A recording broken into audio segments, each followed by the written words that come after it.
الرجیم بسم اللہ الرحمن الرحیم۔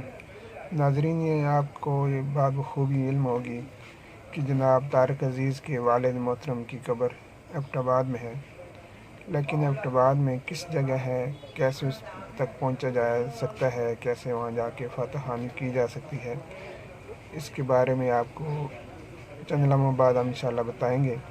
اس سے قبل ہم جناب طارق عزیز صاحب کی کچھ یادیں تازہ کر لیتے ہیں۔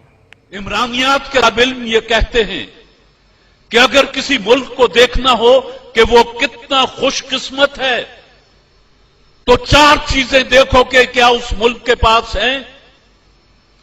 پہلی بات یہ ہے کہ کیا اس ملک کے پاس سمندر ہے۔ اللہ کے فضل و کرم سے پاکستان کے پاس 1500 کلومیٹر سے زیادہ سمندر ہے۔ یہ ہمارا گوادر، یہ جیوانی، یہ بلوچستان، یہ کراچی، یہ بن قاسم، یہ ساری بندرگاہیں ہمارے پاس سمندر ہے۔ دوسری بات پوچھتے ہیں کیا ان کے پاس ریگستان ہے؟ ہمارے پاس تھل ہے، تھر پارکر ہے، چولستان ہے۔ پھر پوچھتے ہیں کیا اس کے پاس پہاڑ ہیں؟ دنیا کی 8 خوبصورت ترین چوٹیوں میں سے 6 چوٹیاں پاکستان کے پاس ہیں۔ پھر پوچھتے ہیں کیا اس کے پاس میدان ہے؟ پاکستان کا 40% رقبہ میدانوں پر محیط ہے۔ رب جلیل نے آپ کو دیتے ہوئے کوئی کسر نہیں چھوڑی، لیکن آپ نے اس کو برباد کرنے میں بھی کوئی کسر نہیں چھوڑی۔ اس نے نعمتوں کی انتہا کر دی، لیکن آپ اس نعمت کو سنبھال نہیں سکے۔ آپ نے تعلیم کو پس پشت ڈال دیا۔ آج بھی تعلیم کے لیے جو بجٹ بنتے ہیں انہیں دیکھ کر ہنسی آتی ہے۔ میں ایک چھوٹی سی مثال دوں گا۔ مجھے معلوم ہے کہ اس وقت میں لمبی چوڑی تقریر نہیں کر سکتا۔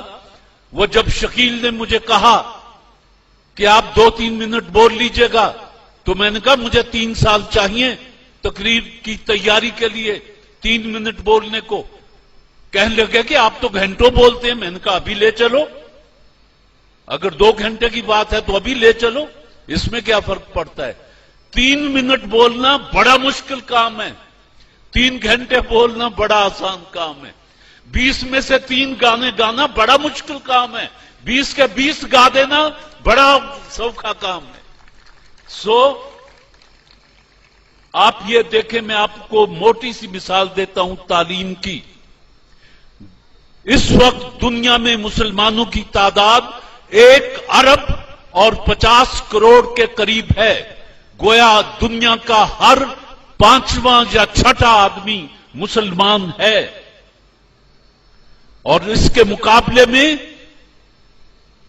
یہودی جو ہیں وہ چند کروڑ ہیں، 2 یا 3 کروڑ ہیں۔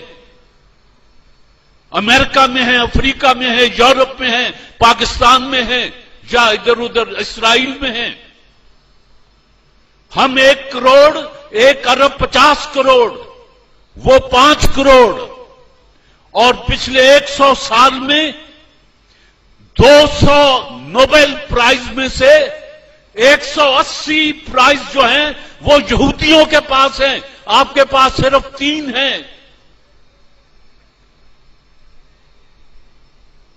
اب اس کے بعد اگر رونے کو جینا چاہے تو آدمی کیا کرے کہ ایک طرف 1 ارب 50 کروڑ وہ 3 نوبل پرائز حاصل کرتے ہیں، ایک طرف بہت ہی مارجن دے دوں 5 کروڑ وہ 180 پرائز حاصل کرتے ہیں۔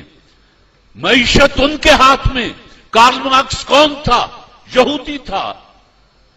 یہ جس نے پینسلین بنائی کون تھا؟ یہودی تھا۔ دنیا کی اکنامکس کو اس وقت یہودی کنٹرول کر رہے ہیں۔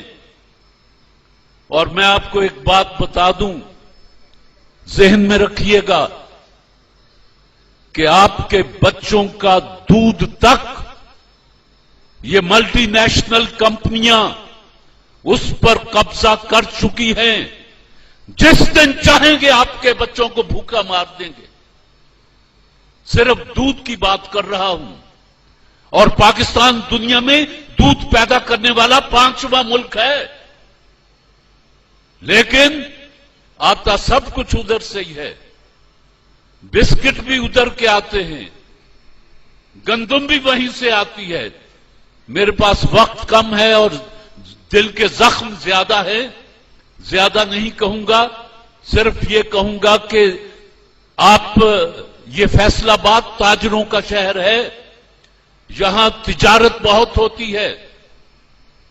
सबसे बेहतरीन इन्वेस्टमेंट ये है कि आप अपने बच्चों को बेहतरीन तालीम दें। खुद चाहे एक वक्त खाना खाएं, लेकिन अपने बच्चे के लिए उसके बस्ते में किताबें पूरी होनी चाहिए। इसलिए कि हम तो अब जाने वाले हैं। बिस्मिल्लाहिर्रहमानिर्रहीम। नाज़रीन, एबटाबाद में जब आप दाखिल होंगे शहर में तो वहाँ लिंक रोड पर आगे जाएं तो DHQ हॉस्पिटल के पास ही सुल्तान सुकून रोड है, वहाँ से आप उसमें इंटर हो जाएं। अगर आपके पास कोई हल्की फुल्की गाड़ी है तो गाड़ी भी वहाँ तक जा सकती है बआसानी। तो उस रोड पर जब इंटर होंगे तो एक साइड जो है वो आ जाएगी रोज़नामा आज के दफ्तर की तरफ, और वहाँ आपने नहीं जाना बल्कि उसके बाद फिर आगे ही चले जाना है। जिसके बाद फिर राइट हैंड पे आप जब टर्न करेंगे तो वो सिद्दीकिया मस्जिद की तरफ ये रोड शुरू हो जाएगा। सिद्दीकिया मस्जिद के बिल्कुल सामने यहाँ जो कब्रिस्तान है वहाँ आपको तारक अजीज़ साहब के वालिद मोहतरम की कब्र वहाँ दिखाई देगी।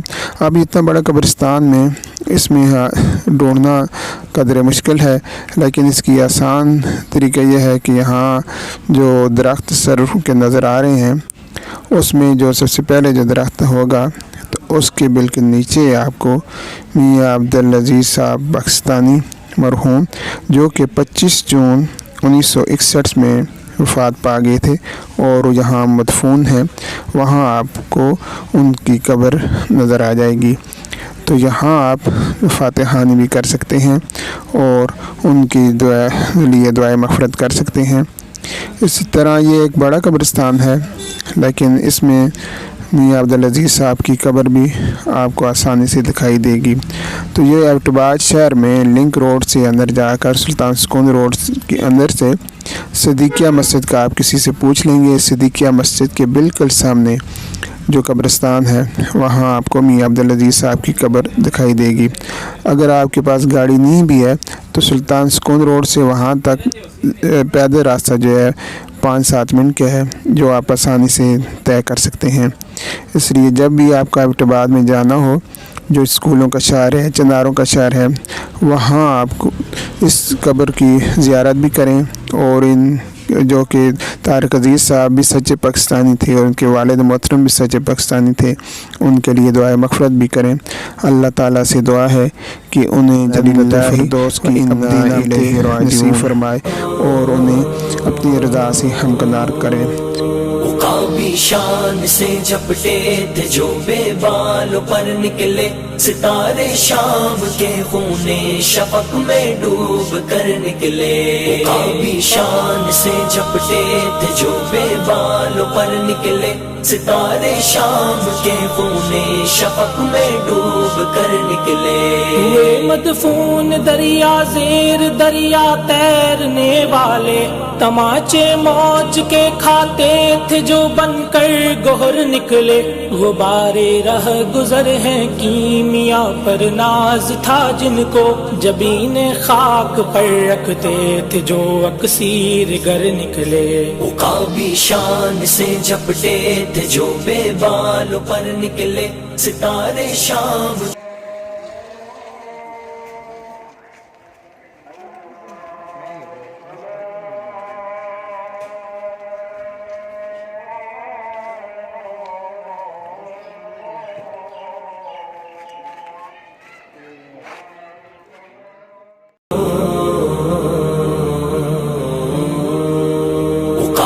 शान से झपटे थे जो बेबालों पर निकले, सितारे शान।